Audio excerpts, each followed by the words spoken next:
지난주 우리는 이사야 41장 말씀을 통해서 은혜를 받았습니다. 그 말씀은 두려워하지 말라, 그리고 놀라지 말라라는 말씀입니다. 두려워하지 말고 놀라지 말라, 우리에게 명령하신 게 아닙니다. 너 두려워하지 마, 너 놀라지 마, 이런 이야기가 아닌 것이죠. 하나님께서 두려워하지 말라, 놀라지 말라라고 말씀하신 이유는요, 내가 그렇게 노력해가지고 두려우면서 떠나가고 놀라우면서 떠나가는 그 삶을 이야기하는 것이 아닙니다. 하나님께서 연합하시니까, 하나님께서 보장하시니까, 그래서 너희는 두려워할 필요 없다라는 겁니다. 내가 내 믿음으로, 내 상황에서 잘나서 내 능력으로 하지 않고 놀라운 것에서 이기는 힘을 갖는 것이 아니라 온전히 하나님께서 그렇게 하실 테니 두려워하지도 말고 놀라지도 말라라는 것입니다. 여러분들, 오늘 여러분들과 저에게 말씀하십니다. 두려워하지 마십시오. 아멘. 놀라지 마십시오. 아멘. 하나님이 함께 하시기 때문에 그렇습니다. 아멘. 그러고 난 다음에 하나님께서 오늘 우리들에게 이야기를 하십니다. 우리는 인생 가운데서 많은 전쟁을 하게 되죠. 우리가요, 가장 중요한 건요, 두려워하지 하고 놀라지 아니하는 그 순간, 그때가 가장 위험할 때입니다. 분명 우리는 지난주에 두려워하지 않고 놀라지 않는 말씀을 통해서 위로받고 능력받았어요. 그러고 난 다음에 결단하고 나가서 승리할 거라고 우리가 믿음을 지키고 살았죠. 그런데 이때 가장 우리에게 어려울 수 있는 상황이 펼쳐지기 시작합니다. 우리는요, 희한한 일들이 있어요. 사람은 가장 힘들 때, 가장 곤란할 때, 가장 어려운 일을 당할 때 먼저 찾는 경우가 있습니다. 그때 하나님을 찾게 돼요. 깜깜하고 내 인생의 절벽 같은 그 순간에 우리는 그 순간에 하나님 앞에 나와서 기도하게 됩니다. 내 인생에 답이 보이지 않을 때, 무릎 꿇지 않으면 안 될 때 살려달라고 울부짖게 되는 것이죠. 그때는 새벽도 깨웁니다. 나도 모르게 새벽에 일어나서 하나님 앞에 나가서 기도하게 되고요. 내 자신을 깨워서 하나님 앞에 나가게 됩니다. 그뿐일까요? 말씀도 붙잡게 돼요. 살려달라고 붙잡게 됩니다. 그리고요, 기도도 끊이지 않게 됩니다. 하나님 앞에 나옵니다라고 이야기합니다. 왜일까요? 그때는 우리 삶에 하나님밖에 없기 때문에 그렇습니다. 어떤 상황도 나를 위로할 수 있고 나를 해결해 줄 수 없고 이 절벽 같은 가운데서 나를 건지실 분 오직 하나님밖에 없다라는 걸 알기 때문에 그렇습니다. 그런데 성도 여러분, 진짜 위기는 언제 찾아오는지 아십니까? 제가 앞서 말씀드렸듯이 문제가 있을 때 찾아오는 것이 아니라 문제가 해결된 그 뒤에 진짜 전쟁이 시작되는 겁니다. 승리를 경험한 뒤, 우리는 기도 응답을 받은 뒤, 우리는 하나님보다 자기 자신을 이제 더 믿기 시작하고 내가 그 전쟁에서 이겼다라는 그 흥분으로 또 그 전쟁에서 이겼다는 성취감으로 모든 것을 이겨낼 수 있을 것 같은 착각에 빠지게 됩니다. 그러고 난 다음에 슬쩍 하나님과 멀어지게 되는 것이죠. 더 이상 내 문제, 어려운 문제가 있지 않으니까 더 이상 하나님 앞에 나가지도 않고 그렇게 새벽을 깨웠던 내 자신도 점점 수그러들게 됩니다. 내 앞에 문제는 사라지고요. 평온이 오래 지속되니까 문제가 없을 것 같이 생각되어지고 예전 같은 그 문제가 있더라도 나는 이겨낼 것 같은 착각이 들기 시작을 합니다. 그러고 난 다음에 하나님을 찾지 않게 되는 것이죠. 오늘 본문에 등장하는 아마샤 왕이 바로 그런 사람입니다. 여러분, 본문 2절에 한번 볼까요? 그 2절에는 이렇게 이야기합니다. 아마샤가 여호와께서 보시기에 정직하게 행하기는 하였으나 온전한 마음으로 행하지 아니하였더라. 여기 오늘 정직하게 행하기는 했다라고 이야기하는 말씀을 주목하여야 합니다. 하나님은 이 결정적인 이 평가, 그 평가를 뭐라고 이야기합니까? 정직하게 행하기는 하였다. 그런데 뭔가 쓸쓸하고 씁쓸한 이야기가 남아있지 않습니까? 그가 그 믿음이 그렇게 좋았다라고 결론을 맺어야 되는데 그 뒤에는 따라오는 이야기가 있습니다. 그러나 온전한 마음으로 행하지는 아니하였다. 이것이 바로 오늘날 믿음으로 살고 있는 성도들의 모습일 수도 있습니다. 겉은 괜찮았습니다. 예배도 드렸습니다. 율법도 지키는 왕이었습니다. 왕으로서 종교적 의무도 잘 지켰던 왕이었습니다. 사람들이 보기에 너무도 확실한 왕이었습니다. 그러나 하나님은 행동보다 그 마음을 보셨습니다. 중심을 보셨다는 것이죠. 사람은 겉모습을 보자면 하나님은 마음을 보시는 분이심을 잊지 않으시길 바랍니다. 아마샤는 하나님을 미워하지 않았습니다. 하나님을 부인하지도 않았고요. 문제는 하나님을 가장 귀하게 여기지도 아니하였다는 것입니다. 필요할 때는 종종 하나님을 찾았습니다. 그러나 하나님의 자체를 사랑하지는 못했습니다. 그래서 하나님은 이미 2절에 그의 인생을 결론지어서 말씀하셨던 것입니다. 정직하기는 행하였으나 온전한 마음으로는 하지 아니하였다. 여러분과 제가 정직하게 행하는 모습, 지금 이것이 전부일까요? 오늘 예배드리는 이 모습은 하나님 보시기에 정직한 모습인 것은 맞습니다. 시간을 깨워서 하나님 앞에 나오는 거 맞습니다. 찬양을 하는 거 맞습니다. 기도하는 거 맞습니다. 그리고 말씀 보는 것도 맞습니다. 그런데 중요한 것이 빠져 있을 수도 있다는 겁니다. 오늘 본문을 통해서 과연 내 중요한 것이 무엇이 실종되어 있는지를 한번 살펴볼 필요가 있을 것 같습니다. 살펴보시고 그것이 만약에 사라진 상황이라면 우리 역시 아마샤와 같은 길을 걷고 있다는 것입니다. 아마샤는요, 어느 날 전쟁을 준비하게 됩니다. 그것이 에돔 전쟁이었어요. 오늘 본문에 있던 것처럼요. 그런데 이 에돔 전쟁은요, 늘 겪게 되는 전쟁이었습니다. 늘 그 에돔은 누구냐면요, 그 아브라함이 누구를 낳죠? 누굴 낳죠? 이삭을 낳죠. 이삭이 또 누굴 낳죠? 야곱을 낳죠. 야곱을 낳기 전에 그 야곱과 쌍둥이 형이 누구였죠? 에서였어요. 근데 에서의 그 민족이 바로 에돔 민족이에요. 그 에돔 민족. 그래서 야곱은 아브라함의 민족 족속이 되고 또 에서는 아브라함의 민족이지만 또 거기에서 탈락한 민족이 되어갑니다. 그래서 다른 민족을 이루게 되는 거죠. 그 민족이 바로 에돔입니다. 근데 이 형제간 같은 이 민족이 늘 이스라엘을 괴롭혔어요. 유다를 괴롭혔다는 겁니다. 마침 또 전쟁을 하기 시작을 한 것입니다. 여러분들 우리도 본문에 보니까 그 전쟁에 대해서 이렇게 이야기합니다. 5절서부터 보면요. 아마샤가 유다 사람들을 모으고 그 여러 족속을 따라 천부장들과 백부장들을 세우고 유다 베냐민을 함께 그리고 20세 이상으로 계수하여 창강왕패를 능히 전쟁에 나갈 만한 자들을 몇 명을 모았다고요? 30만 명을 모으기 시작합니다. 그런데 또 그 은 100달란트를 통해 가지고 이스라엘 나라의 큰 용사 10만 명을 고용했습니다. 다시 말하면요, 그 당시는 이제 북이스라엘과 남유다가 나눠져 있는 상황이에요. 그러니까 북이스라엘이라고 하면 형제지만 그들도 군사가 있는 한 국가로서의 그 삶을 살게 된 것이죠. 그런데 거기에 있는 용병들을 이제 산 거예요, 아마샤가. 몇 명을요? 10만 명을 은 100달란트를 주고 사게 되는 것입니다. 여러분들, 은 100달란트는 엄청난 돈이에요. 원래 달란트라는 돈이 돈의 단위기보다는 무게의 단위인 거예요. 그런데 이 무게를 1달란트를 무게로 재면 약 34kg 정도 된다는 것입니다. 따라서 역대 하에 25장의 아마샤가 북이스라엘 용병 10만 명을 고용하기 위해 지불한 은 100달란트는요, 약 은 3,400kg 정도 되는 거예요. 그래서 그렇다면 오늘날 가치로 제가 이걸 환산해 봤더니 은 1kg을 약 150만 원 정도로 계산을 하게 되면요, 34kg 했을 때 약 5천만 원 정도가 되는 겁니다. 그리고 100달란트는 약 얼마가 되는 거예요? 50억 원이 되는 거예요. 그러니까 지금 50억을 쏟아붓는 거예요. 작은 돈이 아니겠죠. 그리고 지금 현시가로 50억이지만 당시는 그만한 돈이 없을 수도 있잖아요. 그러니까 국가의 큰 돈을 지금 쓰게 된 겁니다. 그런데 이 돈을 통해 가지고 이제 그 북이스라엘의 용병을 사기로 결론을 내렸습니다. 그랬더니 7절에 보니까 어떤 하나님의 사람이 아마샤에게 나옵니다. 선지자가 온 것이죠.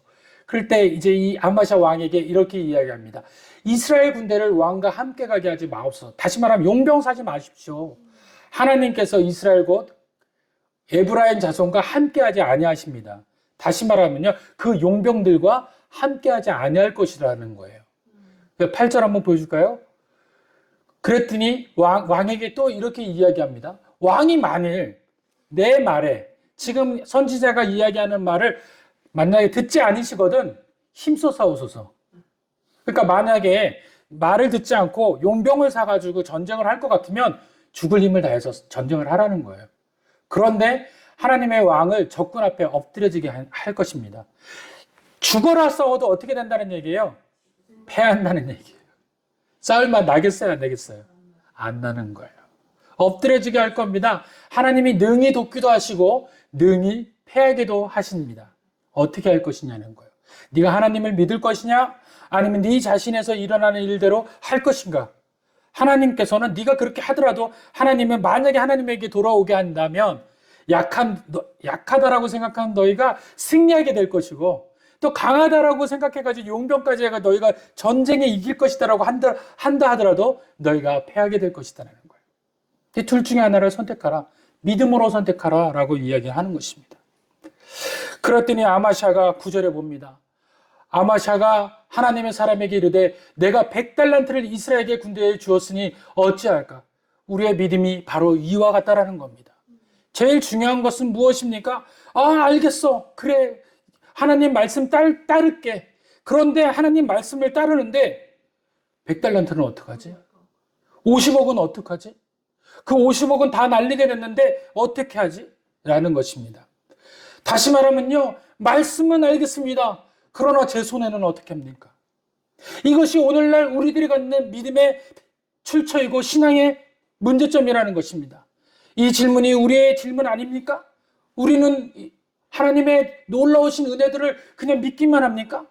우리에게는 손해가 일어나는 것에 대해서 아무렇게 여기지 않습니까? 그렇지 않지 않습니까? 우리는 하나님을 믿긴 믿지만 손해는 보기 싫습니다. 너무도 하나님 말씀은 좋습니다. 그러나 고난은 싫습니다. 순종은 하고 싶습니다. 그러나 계산은 포기하기 어렵습니다. 주님은 정말 사랑합니다. 그런데 현실의 어려움은 왜 하필 나에게 오는 겁니까? 절대 이해하지 못하겠습니다. 하나님께서 용서하라고 하시면 용서하겠습니다. 그런데 제 상처는 어떻게 합니까? 이게 우리 아닙니까? 하나님께서 기다리라고 하시면 기다리긴 하겠습니다. 그러나 제 안에 기다릴 동안 일어나는 불안은 어떻게 합니까? 하나님께서 내려놓으시라고 하시면 정말 내려놓겠습니다. 그런데 제 미래는 어떻게 합니까? 결국 우리의 신앙도 아마샤와 크게 다르지 않다라는 것입니다. 주님, 정말 말씀은 알겠습니다. 그런데 제 100달란트는 어떻게 합니까? 아마샤의 이야기와 우리의 이야기 다르지 않다라는 겁니다. 그때 하나님께서 말씀하십니다. 그리고 하나님의 대답은 너무도 놀랍습니다. 역대하 25장 9절에 이렇게 이야기합니다. 어찌할까 하나님의 사람이 말하되 여호와께서도 능히 이보다 많은 것을 왕에게 주실 수 있나이다. 할렐루야. 오늘 우리들의 마음 가운데서 이 말씀이 기억나야 되고 붙잡아야 되는 말씀입니다. 여호와께서 능히 이보다 많은 것을 우리에게 주실 수 있습니다. 아멘. 여러분들과 제 마음이 흔들립니까? 우리가 두렵습니까? 무엇이 앞서서 이득에 대한 말들과 또 그 이후에 대한 이야기들이 내 마음속에서부터 막 일어납니까? 그때 그 마음을 물리칠 수 있는 단 한 구절, 여호와께서 능히 이보다 많은 것을 저에게 주실 수 있습니다. 아멘. 이것이 믿음입니다. 여러분들 왜 하필 저입니까? 라고 이야기하실 때 이 말씀, 똑같은 말씀을 기억하십시오. 여호와께서 능히 이보다 많은 것을 저에게 주실 수 있습니다. 분명히 이 일을 주시는 이유는 그보다 더 큰 것을 주실 수 있기 때문에 주실 수 있는 말씀을 내게 주실 줄 믿습니다. 이것이 믿음입니다. 어렵죠? 쉽지 않습니다. 그런데 이 일을 감당할 때 우리는 분명히 승리의 말씀이 우리 삶 가운데 너무도 가까이 있고 그 가까이 있는 말씀을 붙잡을 때 드디어 그 말씀이 내 몸으로 들어와서 역사하게 될 줄 믿으시길 바랍니다. 그것이 믿음이라는 것입니다. 오늘 이 아마샤는 이 말씀을 믿었어요. 아마샤가 10절에 보니까 이 에브라임의 자기에게 온 군대를 나누어 그들의 고향으로 돌아가게 합니다. 다시 말하면 그 10만 명을 다시 이스라엘로 돌아가게 하는 거예요. 그랬더니 그 이스라엘 민족 용병들이 돌아가면서 왕하고 또 유다 사람에게 심히 노하여 분연히 고향으로 돌아갑니다. 여러분들 여기서 심히 노했다라는 말이 잘 이해가 안 되죠? 여러분들 생각을 해보세요. 이들이 온 목적은요, 단지 50억을 각자 나눠 갖는 그 50억을 받기 위해서 온 것이 아닙니다. 이들은요, 전쟁을 통해서 얻는 수익이 더 컸어요. 만약에 전쟁에서 이겼으면 거기에 그 나라에서 빼앗는 그 여러 가지 물건과 또 여러 가지 그 소득들을 자기들이 다 가질 수 있는 겁니다. 그러니까 전쟁을 통해 가지고 출전하는 그 출전에서 용병의 돈을 받는 것은요, 그냥 월급이고 나머지는 보너스라고 생각을 한 겁니다. 그러니까 이들은요, 그 전쟁을 통해서 이루어지는 모든 일들을 즐기고 있는 사람들이에요. 그래서 하나님은 그 사람들이 안 된다라고 말씀한 것입니다. 생명을 경히 여기는 자, 또 전쟁을 아무렇지도 여기지 않는 자, 또 하나님 말씀을 1.1획도 가까이 하지 않는 그들과 연합하지 말라라는 겁니다. 우리가 하나님 앞에 나아가서 하나님 말씀에 분연히 나가며 그 말씀을 믿을 때 가장 우리들에게 먼저 일어나야 될 것은요, 우리 주위의 환경에 누구와 연합할 것인지를 생각해야 합니다. 우리에게 시험 들게 하고 하나님 말씀 가운데 거하게 하지 않은 모든 것들을 청산해야 합니다. 아니다라고 끊어내야 되는 것이에요. 그것을 붙잡고 있으면서 하나님 왜 저는요? 라고 이야기한다는 것은 앞뒤가 안 맞는 이야기입니다. 그것을 끊어낼 때 비로소 하나님은 우리와 연합하시게 되는 것입니다. 둘 중에 하나인 것입니다. 여러분들의 생명을 걸고 끊어내시길 바랍니다. 그건 아닌 것이에요.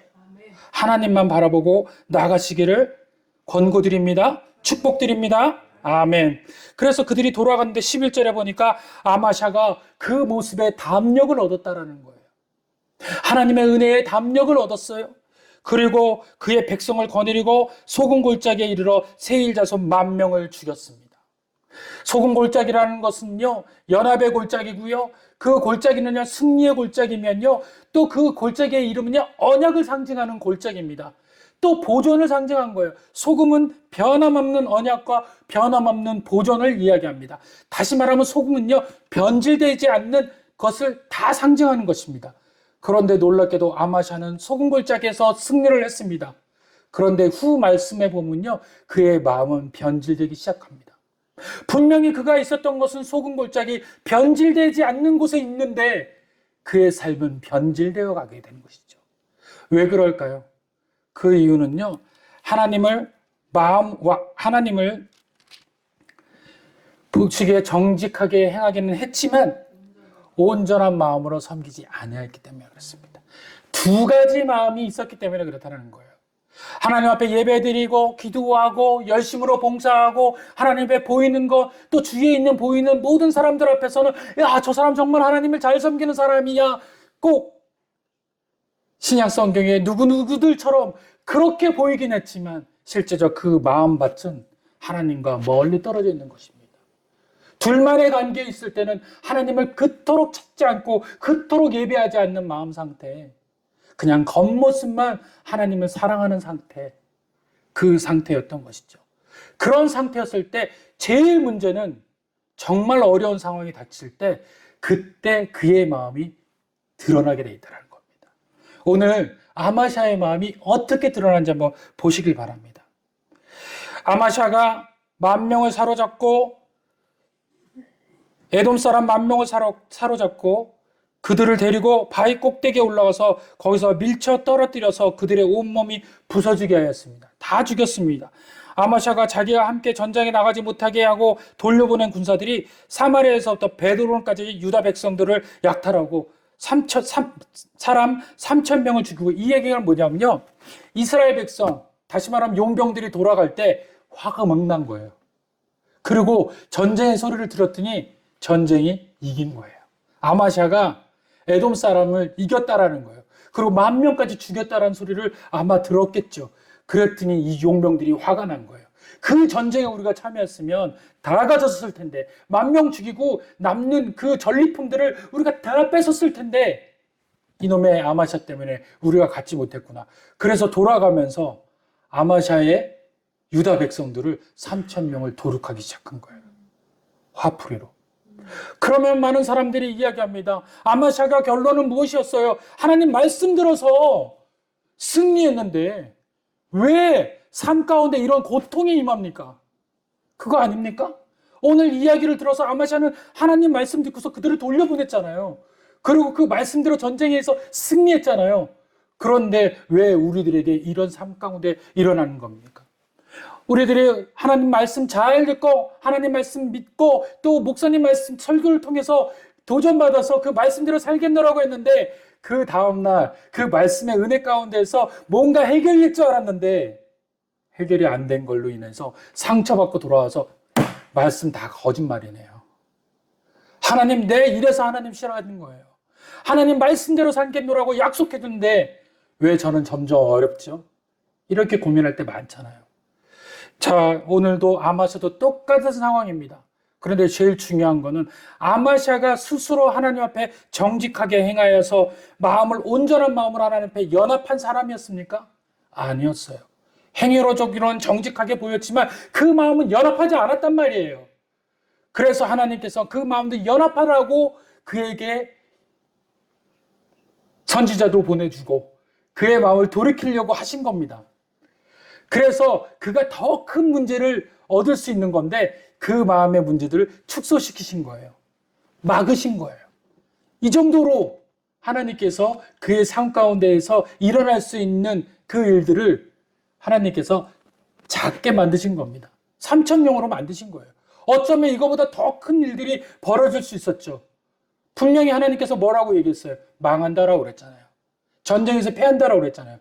전쟁에서 패하면 3,000명만 죽었겠어요? 수없이 많은 사람들이 죽었을 겁니다. 또 왕도 생명을 어떻게 보존할지 몰랐을 겁니다.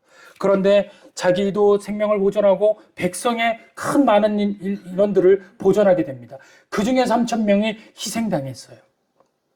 그거는 아마샤의 선택이었고 아마샤의 그 하지 않아야 될 일들을 먼저 하나님께 묻고서 시작했어야 되는데 그렇지 않고 일어날 수 있는 최소한의 문제점이었다라는 겁니다. 그 문제를 하나님은 해결하신 것입니다.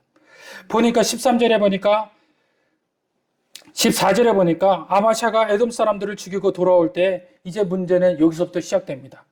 세일 자손의 신들을 가져와서 자기의 신으로 세우고 그것들을 앞에 경배하여 분향한지라. 그러므로 여호와께서 아마샤에게 진노하사 한 선지자를 그에게 보내시니 그가 이르되 저 백성의 신들이 그들의 백성을 왕의 손에서 능히 구원하시지 못하였거늘 왕은 어찌하여 그 신들에게 구하였나이까. 선지자가 아마샤에게 이야기합니다. 아니 왕이시여, 에돔이 지금 왕을 통해 가지고 멸망을 당했는데 그 에돔의 신이 그 에돔을 구원했습니까? 당신에게 졌잖아요. 그런데 어떻게 당신의 승리하신 하나님을 찾는 것이 아니라 하나님을 찾지 아니하고 에돔의 신을 당신에게 가져옵니까? 그리고 그를 믿으려고 하십니까? 앞뒤가 안 맞는 얘기잖아요. 그랬더니 선지자의 이 이야기를 듣더니 16절 우리 다 같이 한번 읽어봅시다. 이건 목소리를 높여서 한번 읽어봅시다. 시작. 선지자가 아직 그에게 말할 때 왕이 그에게 이르되 우리가 너를 왕의 모사로 삼았느냐? 그치라. 어찌하여 맞으려 하느냐? 하니 선지자가 주치며 이르되 왕이 이 일을 하라고 나의 경고를 듣지 아니하니 하나님이 왕을 멸하시기로 작정하신 줄 아노라 하였더라. 정말 중요한 말은요, 바로 여기 있습니다. 그가 아직 선지자가 이야기 다 마치지도 않았는데 그의 마음이 이제 드러난 겁니다. 왕이 그에게 이르되 우리가 너를 왕의 모사로 삼았느냐? 참모로 삼았느냐? 나에게 얘기할 수 있는 기회를 너에게 준다라고 이야기했느냐? 어디도 내가 너에게 말할 수 있는 권위를 준 적이 없다. 그치라. 예전에는요, 하나님 말씀을 듣고요, 그 말씀대로 움직이기로 결단하고 전쟁에서 승리했던 사람입니다. 그런데 전쟁에서 승리하고 난 다음에 이 마음이 변하게 된 거예요. 담력을 얻게 된 거예요. 세상적 담력을 얻게 된 겁니다. 이제 세상적 시스템을 알게 된 겁니다. 하나님을 멀리하기 시작했습니다. 하나님의 말씀을 들어서 할 때는 자기가 위태롭고 자기가 절박해서 하나님 나에게 말씀을 전해달라고 이야기해서 하나님의 말씀을 전하는 자의 소리를 들었는데 그 말씀을 전하는 자의 손을 듣고서 승리하고 난 다음에 어떤 일이 벌어집니까? 다른 신들을 마음에 두기로 결정한 것입니다. 왜 그렇습니까? 왜 가져왔습니까? 바로 하나님만으로 만족할 수 없기 때문에 그렇습니다. 하나님도 정말 필요하죠. 그런데 이것도 필요한다는 것입니다. 하나님도 믿고 세상의 힘도 붙들고 싶은 마음, 그것이 바로 아마샤의 마음인 것입니다. 하나님도 의지하고 자기 생각도 놓지 못하고, 여러분, 우상은 하나님 반대편에 앉아 있는 것이 우상이 아닙니다. 바로 하나님 옆자리에 세워놓는 것이 우상이라는 것입니다. 하나님도 믿고 돈도 믿고 하나님도 믿고 내 경험도 믿고 하나님도 믿고 세상 방식도 믿는 것, 이것이 바로 우리의 모습이라는 겁니다. 승리의 순간 그 모습이 바로 교만으로 바뀌기 시작합니다. 교만은 하나님의 음성을 차단하기 시작합니다. 하나님은 다시 선지자를 보내셨습니다. 너를 구원하지도 못한 신을 왜 섬기느냐? 그러나 아마샤는 말합니다. 그치라, 짧지만 무서운 말이죠. 그만하라는 얘기입니다. 더 이상 말씀하지 말라라는 얘기입니다. 여러분들, 이제 내가 알아서 하겠다라는 겁니다. 내 마음속에서 하나님이 일하시기 전에 내 생각이 앞서 일한다면 바로 하나님 일하지 마십시오라고 이야기하는 것과 같다라는 겁니다. 하나님 말씀하시기 전에 분명히 이 일이 잘못된 거 알면서도 불구하고 나의 육신적 쾌락 때문에 그걸 먼저 선택한다면 이제 하나님 말씀하지 마십시오라고 이야기하는 것과 같다라는 겁니다. 교만은 절대 자신을 높이는 것이 아닙니다. 하나님 말씀을 더 이상 듣지 않겠다고 선언하는 것이 바로 교만인 것입니다. 기도는 하지만 결정은 내가 하는 거, 예배는 드리지만 주인은 내가 되는 거, 말씀은 듣지만 순종하고 말고의 선택은 내가 하는 거, 이것이 바로 교만이라는 겁니다. 여기서 우리는 한 사람을 떠올릴 수 있습니다. 조지 뮬러. 기도에 수만 번 그 기도에 응답을 받으신 분이십니다. 그러나 조지 뮬러가 가장 중요하게 여긴 것은 기도 응답이 아닙니다. 그는 이렇게 말합니다. 내가 매일 가장 먼저 해야 할 일은 내 영혼이 하나님 안에서 행복한 상태가 되도록 하는 것이다. 그에게 가장 중요한 것은 구원이 아니었습니다. 재정도 아니었습니다. 사역도 아니었습니다. 하나님과의 관계였습니다. 어느 날 고아원에 먹을 것이 전혀 남지 않은 날이 있었습니다. 아이들에게 줄 빵도 없고 우유도 없었습니다. 그러나 그는 아이들을 식탁에 앉혔습니다. 그리고 여느 때와 같이 하나님 앞에 감사 기도를 드렸습니다. 분명 아무것도 놓여있지 않았습니다. 그런데 하나님 주실 거를 믿고 기도했습니다. 그러고 난 다음에 놀라운 일이 벌어졌습니다.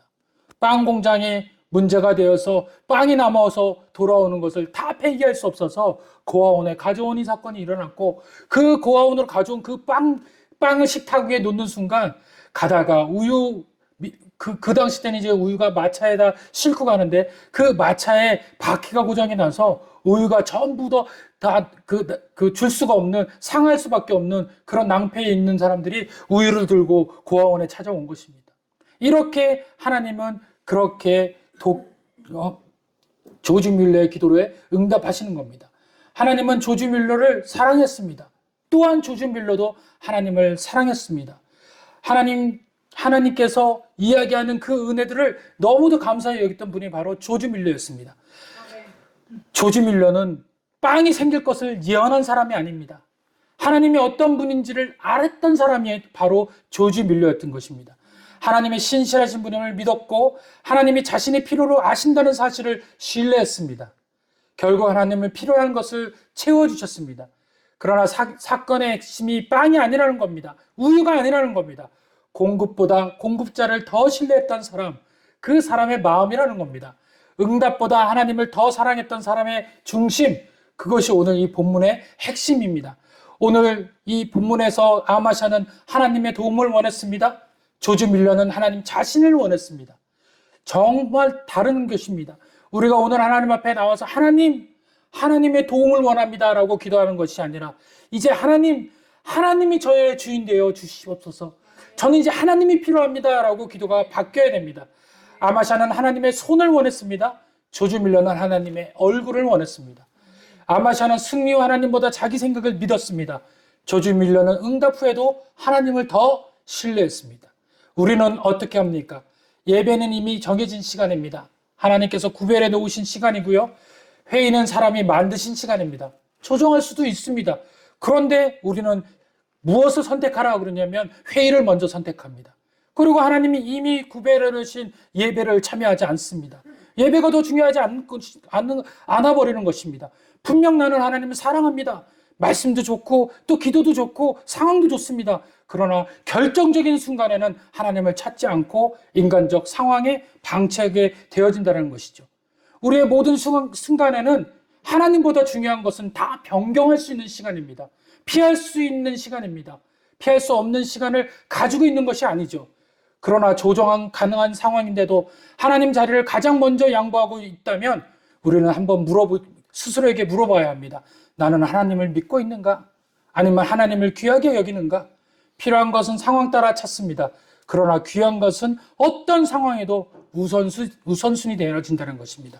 여러분 삶 가운데 우선순위 되어지는 하나님 되시길 원합니다. 말씀 마치길 원합니다. 아마샤의 이름은 여호와께서 강하게 하신다라는 이름입니다. 그런데 여호와께서 강하게 하시는 이름이 이제 내가 강하게 되어지고 내 주위가 강하게 되어지면서 하나님이 분명히 이름은 여호와께서 강하게 하신다라는 이름을 가지고 있는데 나중에 그의 삶은 내 주위가 강하고 상황이 강해지는 이름으로 바뀌게 되는 것입니다. 여러분들 정직하게 행하는 신앙의 껍데기를 넘어 온전한 마음으로 하나님 사랑하는 성도가 되십시오. 승리할수록 더 겸손히 엎드리는 성도 되길 원합니다. 하나님 가장 귀하게 여기는 성도 되시기를 주님의 이름으로 간절히 축원드립니다. 기도하겠습니다.